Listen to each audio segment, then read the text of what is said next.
사람들이 내 현재 위치를 인정해주지 않는다면 과연 어떤 기분이 들까요?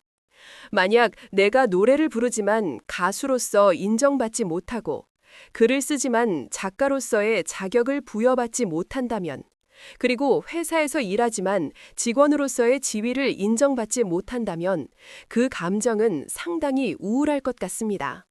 회사의 관계자는 이렇게 말합니다. 앞으로의 행보를 지켜보면서 잘하면 정직원으로 채용해 줄게. 그 한마디는 때때로 희망의 불씨가 되기도 합니다. 2025년 9월 21일, 키어 스타머 영국 총리는 다음과 같이 발표했습니다. 영국은 이 국가 해법의 실행 가능성을 위해 팔레스타인을 국가로 공식 인정합니다.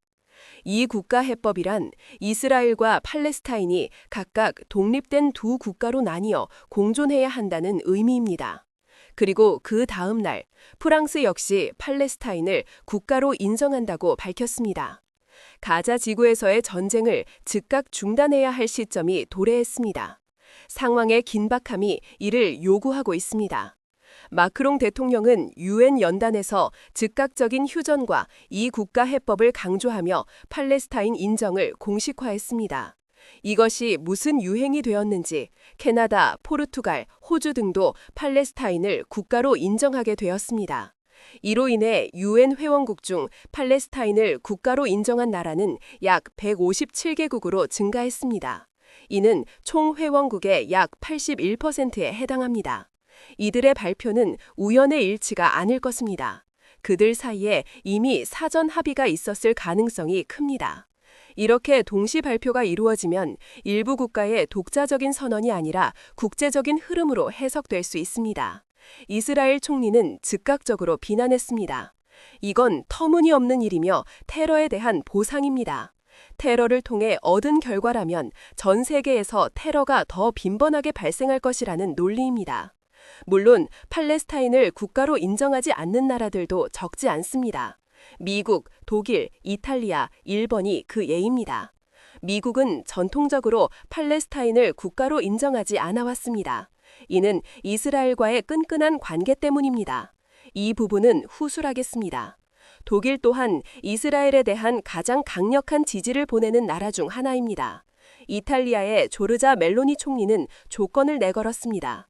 모든 이스라엘 인질이 석방되고 하마스가 어떤 정부 역할에서도 배제될 경우에만 팔레스타인을 인정할 것이라고 말입니다. 일본은 늘 그랬듯이 미국의 행보를 따르고 있습니다. 형님, 나 잘했죠? 이번엔 관세 문제입니다. 어떻게 안 될까요? 이스라엘 총리는 이렇게 주장했습니다. 이곳은 우리 땅입니다. 우리는 팔레스타인 국가가 존재하지 않을 것이라는 약속을 지킬 것입니다. 그렇다면 중국은 어떤 입장일까요? 중국은 이미 1988년에 팔레스타인을 국가로 인정했습니다. 최근 유럽과 영연방 국가들의 추가 인정을 지지하는 입장입니다. 가자 지구에서의 군사 행동을 즉시 중단하고 인도적 지원을 확대하라는 요청이 이어지고 있습니다. 일방적인 조치가 이 국가 해법의 기초를 훼손하지 않도록 해야 합니다. 그런데 팔레스타인은 오랜 역사 속에서 존재해 왔음에도 불구하고 왜 국가로 인정받지 못할까요? 국가로 인정받기 위한 논란이 있다는 사실 자체가 팔레스타인 입장에서는 매우 불쾌할 수 있습니다. 그 배경에는 역사적 이유가 존재합니다. 팔레스타인은 예로부터 동서문명에 만나는 중요한 길목이었습니다. 아시아와 아프리카, 유럽을 잇는 교차로였기에 고대부터 수많은 민족과 제국이 이 지역을 차지하고자 했습니다. 상업적으로도 이곳은 매우 번화한 장소였습니다. 손님이 많고 장사가 잘 되는 4차로 코너처럼 팔레스타인은 그런 위치에 있었던 것입니다. 고대에는 이스라엘 왕국, 로마 제국, 이슬람 칼리프 등이 차례로 지배하였고 중세 이후에는 십자군 전쟁의 무대가 되었으며 16세기부터 20세기 초까지는 오스만 제국의 영토로 편입되었습니다. 이 시기 동안 팔레스타인은 행정구역의 이름이라기보다는 지리적이고 문화적인 명칭에 가까웠습니다. 제1차 세계대전에서 오스만 제국이 패배하자 영국과 프랑스가 중동 지역을 나누게 되었고 그 결과 팔레스타인 지역은 국제연맹의 승인 아래 영국의 위임 통치 지역으로 지정되었습니다. 영국은 팔레스타인을 잠시 관리한다는 명목으로 지배하게 되었고, 이때 중요한 사건이 벨포어 선언입니다. 영국 외무장관 아서 벨포어가 발표한 이 외교 문서에서는 영국이 팔레스타인에 유대인 민족의 고향을 세우는 것을 지지한다고 밝혔습니다. 이 선언은 전 세계 유대인에게 희망을 주었지만 이미 그 땅에서 살아온 팔레스타인 사람들에게는 큰 충격으로 다가왔습니다. 여긴 대대로 우리가 살아온 땅인데 왜 유대인의 고향이라고 말하는가?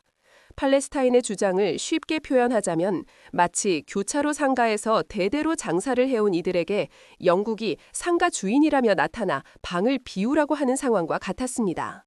그리고 그 방에 유대인이 들어올 것이라고 주장한 것입니다. 이로 인해 유럽에서 박해받던 유대인들이 팔레스타인으로 대거 이주하게 되었고, 특히 제2차 세계대전 이후에는 이주가 폭발적으로 증가했습니다. 그 결과 토지 소유권과 정치적 지배권을 두고 팔레스타인 아랍인과 유대인 사이의 갈등은 점점 더 격렬해졌습니다. 1947년 갈등이 더 이상 해결되지 않자 유엔이 개입했습니다. 왜 이렇게 싸우고 있습니까? 그만 좀 싸우세요. 이렇게 하는 것은 어떻겠습니까? 그 땅을 유대인 국가와 아랍 국가로 나누어 보세요. 한 상가를 2개의 점포로 나누자는 제안이었습니다. 유대인은 이를 수용했지만 아랍인은 거부했습니다.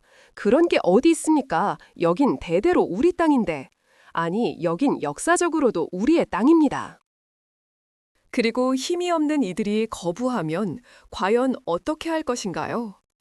1948년 5월 유대인 지도부는 이스라엘 건국을 선언했습니다. 이에 즉각적으로 주변 아랍 국가들은 유대인들이 팔레스타인 땅을 빼앗았다고 반발하며 결코 이를 용납할 수 없다고 주장했습니다. 결국 제1차 중동전쟁이 발발하게 되었습니다. 전쟁의 결과는 이스라엘의 승리로 이스라엘은 더 넓은 땅을 차지하게 되었고 수십만 명의 팔레스타인 사람들은 고향을 떠나야만 했습니다. 이 사건은 단순한 전투의 결과가 아니라 땅의 소유권과 주권을 둘러싼 근본적인 분쟁을 남겼습니다. 이후 1967년 전쟁에서는 이스라엘이 서안 지구와 가자를 군사 점령하면서 팔레스타인의 실질적 통치 기반은 더욱 약화되었습니다.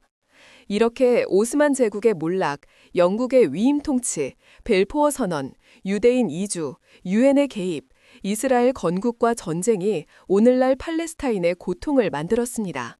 국제법은 이 문제를 어떻게 바라볼까요? 국제법은 국가의 요건을 4가지로 제시합니다. 그곳에 사람이 살고 있어야 하며 영토가 있어야 하고 정부가 존재해야 하며 다른 국가들과의 관계를 맺을 능력이 있어야 합니다. 그래야 국가로 인정받을 수 있습니다. 팔레스타인의 경우 사람이 살고 있고 영토가 있는 것은 맞지만 정부가 문제입니다. 팔레스타인은 내부적으로 분열되어 서한 지구는 파타가, 가자 지구는 하마스가 지배하고 있습니다. 국제사회는 이렇게 질문합니다. 어느 쪽이 진짜 정부인가요?